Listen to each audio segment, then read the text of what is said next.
Good afternoon, book lovers of the internet. Welcome or welcome back to my channel. If you're new here, make sure to subscribe because for every subscriber, I get a new subscriber and I also read a page from a book of my choice. So, in today's video, I am going to be reviewing this book called The Old Man of the Moon by Shen Fu. It is a very short book, 60 pages long, and I rated it 2 out of 5 stars. Now, I already tried to record this video yesterday, but it wouldn't render properly, so I just have to review it again today. Um, Looking back, I have um, some better memories of it than I actually described it the first time, so I might bump up my rating from 2 to 3 stars. However, my main criticism is that it is very confusing due to the fact that I wasn't able to correlate the names with the characters. So this was written by a Chinese person about in the beginning of the 19th century, I believe, and the names are obviously all in Chinese even after it was translated as one would expect. Now, I also don't really understand why it is called The Old Man of the Moon, and my first thoughts were that it probably had to do with the husband and his undying love for his deceased wife.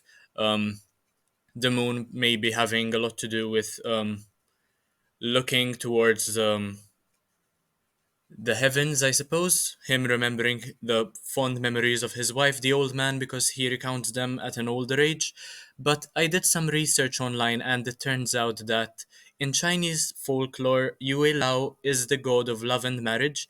He is immortal and is said to live in the moon, and the narrator of our story is a widower who sadly recalls his wife and their happy life in the past. So this is the very first result that comes up when you look up why is the book called The Old Man of the Moon.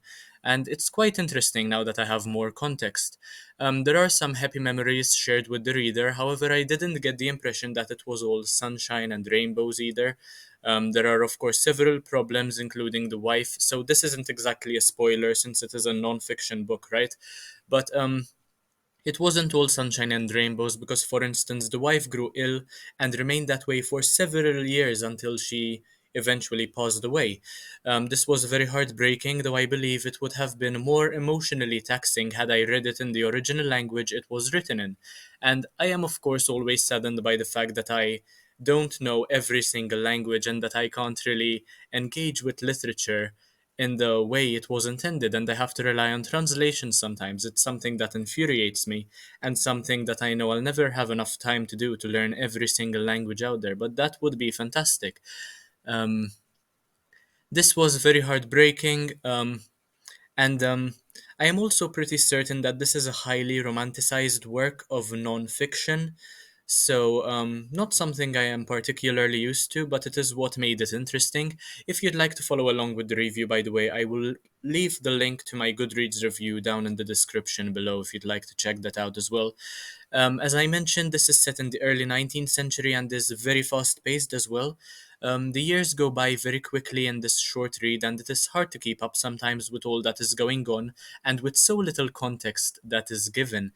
Um, I feel as though there is a lot of context missing, in fact, though I am pretty sure that this is the entire thing. So, as you know, these Penguin classics, this is in fact the 60th one in the series. But as you know, sometimes with Penguin classics, this collection in particular, they take snippets out of thicker books. Just to give you a brief summary of what the entire thing is about. But in this case, I'm pretty sure I got the whole story. If you know anything else about this, let me know whether I'm missing out on anything. I'd be very grateful if you knew something which I did not.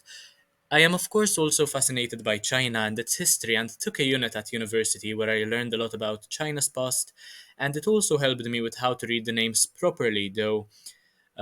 Even though I won't be able to say them out loud, probably. In fact, there is this main character called Yun who is mentioned all the time, basically, but the other characters and the places as well, the settings, they are hard to pronounce, even though I could read them in my head in some cases. It was still hard for me, as I mentioned, to associate them with their respective characters, as I And it is even weirder to me how they had such large families back then and how nobody seemed to mind. Yet, in contrast, reputation seemed to be quite a big deal. And this contrast was quite evident and rather unsettling to me because, first of all, why would you introduce so many characters in such a short space, especially characters who don't add anything to the story? And second of all, how are you okay with this when you come from such a reputable family yourself? It is quite strange, but also perhaps something that I did not understand myself. So I am, of course, taking the blame over here. So while the persona's name is never explicitly mentioned in this book, um, if you could call it a book, I suppose, since it is only 60 pages long, I am pretty certain that Shen Fu is one and the same with the persona. So, being nonfiction, I believe that the writer and the persona, the person writing, they're the same. And it is also rather noble, perhaps, that most of his memories are devoted to his wife. After all, he is very loyal to her, very loving of her. And it is part of the reason why it is so heartbreaking and emotional, because we get to understand how this man feels after losing somebody he loves so much, because I suppose many of us can relate to this sentiment as well. But this is especially highlighted in this short read, and it's very compact. So there are more emotions spread throughout over there.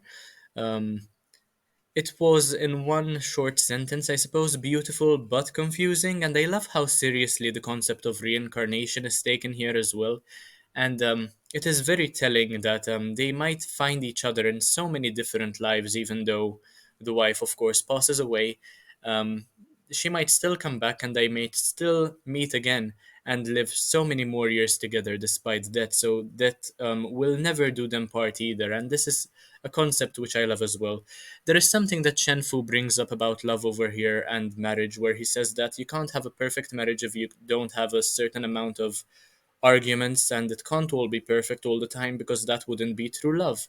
And I agree very much with that sentiment.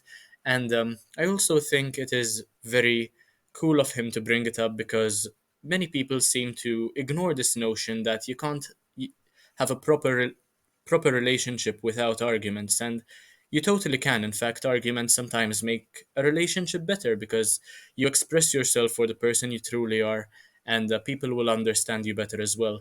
Anyway, that is all I had to say about The Old Man and the Sea over here by Shen Fu.